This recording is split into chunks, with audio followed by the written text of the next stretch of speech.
Imagine trying to build a strong house, not on land, but deep underwater. Sounds impossible, right? For decades, engineers struggled to build underwater structures.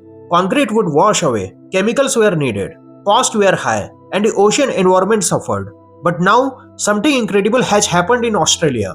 Scientists have created the world's first underwater 3D printed concrete that works without any chemical accelerators. Yes, concrete that can be printed directly underwater and still stay strong. Instead of using harmful chemicals, this new concrete is smartly designed to set on its own, even in moving water. That means simpler construction, lower cost, and less damage to marine life. So, why does this matter?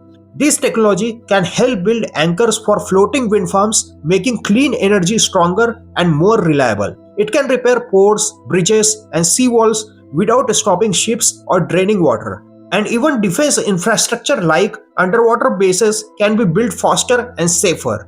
Experts say this could completely change how we build below the ocean surface. From clean energy to national security to protecting our coastline, this single innovation opens a new chapter in construction.